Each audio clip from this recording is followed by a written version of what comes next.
இயேசு கிறிஸ்துவில் பிரியமான சகோதர சகோதரிகளே, இன்றைய நாளின் இறை வார்த்தை வழிபாடு தாழ்ச்சி உள்ளவர்களாய் வாழ நமக்கு அழைப்பு விடுக்கிறது. நமது கைகளில் உள்ள 5 விரல்களும் ஒவ்வொரு பணியை செய்கின்றன. இந்த 5 விரல்களிலே இந்த ஆள்காட்டி விரல் மட்டும் ஒரு வித்தியாசமான செயலை பல நேரங்களிலே செய்கிறது. அதாவது அடுத்தவரை சுட்டி காட்டுகிறது. அடுத்தவரினுடைய குறைகளை, அடுத்தவர்களுடைய பழிப்புரைகளை, அடுத்தவர்களை தீர்ப்பிடுகிற பொழுதெல்லாம் இந்த ஆள்காட்டி விரலை நாம் தெரிந்தோ தெரியாமலோ நம்முடைய அன்றாட வாழ்விலே பயன்படுத்தி வருகிறோம். ஆனால் இன்றைய நாளின் நற்செய்தி வாசகத்திலே திருமுழுக்கு யோவான் இதே ஆள்காட்டு விரலை பயன்படுத்தி பல ஆயிரக்கணக்கான ஆண்டுகளாய் இறைவாக்கினர்களால் முன்னுரைக்கப்பட்டு மக்கள் காத்திருந்த மெசியாவை சுட்டி காட்டுகிறார். இந்த உலகிற்கு மீட்பை கொண்டு வந்து அந்த மீட்பரை சுட்டி காட்டுகிறார். உலக மக்கள் அனைவருக்கும் யார் இறைமகன் என்பதை அழகாக சுட்டி காட்டுகிறார். இயேசுவில் பிரியமான சகோதர சகோதரிகளே, இந்த ஒரே விரல்தான் பலரை பழித்துரைப்பதற்கும் பலரினுடைய குறைகளை சுட்டி காட்டவும் பயன்படுத்துகிற விரலானது திருமுழுக்கு யோவானால் நேர்மறையாக உலக மீட்பரை இந்த உலகிற்கு சுட்டி காட்ட பயன்படுத்தப்படுகிறது.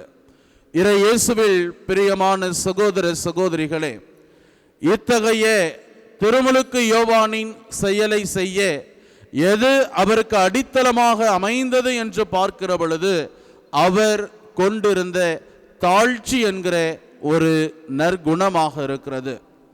தாழ்ச்சி தான் அனைத்து விதமான நற்பண்புகளுக்கும் தாயாக பார்க்கப்படுகிறது. நம்மிலே பலரும் தாழ்ச்சி என்கிற அந்த குணத்தை பல நேரங்களிலே தவறாக புரிந்து கொள்கிறோம்.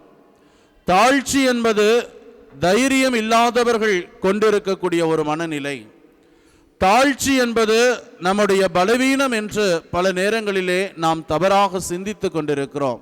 ஆனால் விவிலியம் நமக்கு எடுத்துரைக்கிறது, தாழ்ச்சி என்பது என்னை முன்னிலைப்படுத்தாமல் ஆண்டவரையும் அடுத்தவரையும் என் வாழ்விலே முன்னிலைப்படுத்தி வாழ்வதுதான் தாழ்ச்சி என்று குறிப்பிடப்படுகிறது.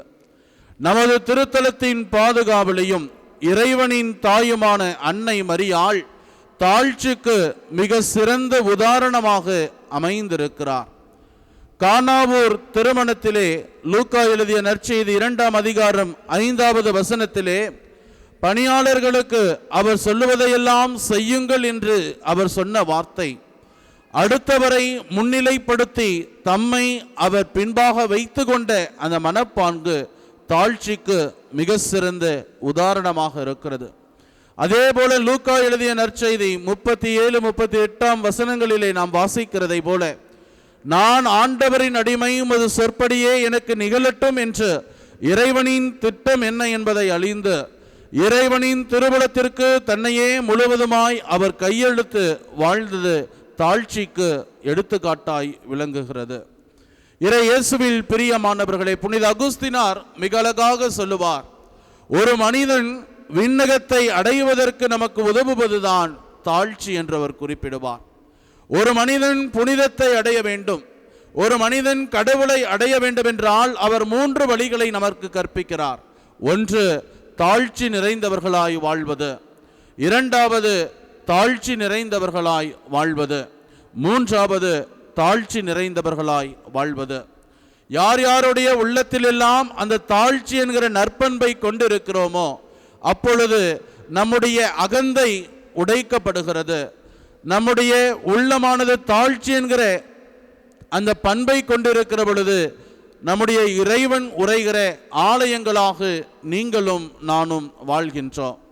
இயேசுவில் பிரியமான சகோதர சகோதரிகளே, வருடத்தின் முதல் மாதத்திலே முதல் சனிக்கிழமை வில்லியனூர் விடிவெள்ளியாம் லூர்தனையின் திருத்தலத்தை நாடி வந்திருக்கிற உங்களுக்கும் எனக்கும் அன்னை மரியாளும் லூர்தனையும் சொல்லிக் கொடுக்கிற வாழ்வியல் பாடம் என் மகனே, என் மகளே, என்னிடத்திலிருந்து தாழ்ச்சி என்கிற நற்பண்பை கற்றுக்கொள். நீ எந்த அளவிற்கு உன்னை தாழ்த்தி கொள்கிறாயோ, எந்த அளவிற்கு கடவுளையும் அடுத்தவரையும் உன் வாழ்விலே முன்னிலைப்படுத்தி வாழ்கிறாயோ, உன்னுடைய வாழ்வு மகிழ்ச்சியும் கடவுளுக்கு உகந்த ஒரு வாழ்வாக இருக்கும். என்னுடைய வாழ்விலிருந்து அந்த நற்பண்பை கொண்டு தாழ்ச்சி நிறைந்தவர்களாய் வாழ அழைக்கப்படுகிறார்.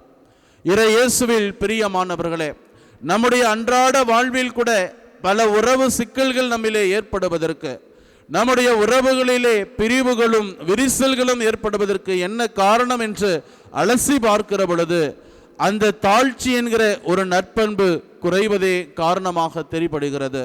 நம்மையே நாம் ஒரு சுய ஆய்வு செய்து பார்ப்போம். என்னுடைய அன்றாட வாழ்விலே, என்னுடைய கிறிஸ்துவ வாழ்விலே நான் எந்த அளவிற்கு தாழ்ச்சி நிறைந்தவர்களாய் வாழ்ந்து கொண்டிருக்கிறேன்? இணைச்சட்ட புத்தகத்திலே நாம் மிக அழகாக வாசிக்கிறோம். நான் என்னுடைய எந்த விதமான என் சொந்த பலத்தாலோ என் ஆற்றலினாலோ எதையும் நான் பெற்றுக்கொள்ளவில்லை, மாறாக அனைத்துமே இறைவன் எனக்கு கொடுத்தது என்று சொல்லி நம்முடைய அன்றாட வாழ்விலே ஆண்டவரையும் அடுத்தவர்களையும் முன்னிலைப்படுத்தியவர்களாய் தாழ்ச்சி நிறைந்த உள்ளம் கொண்டவர்களாய் வாழ வரம் வேண்டி ஜெபிப்போம். ஆமேன்.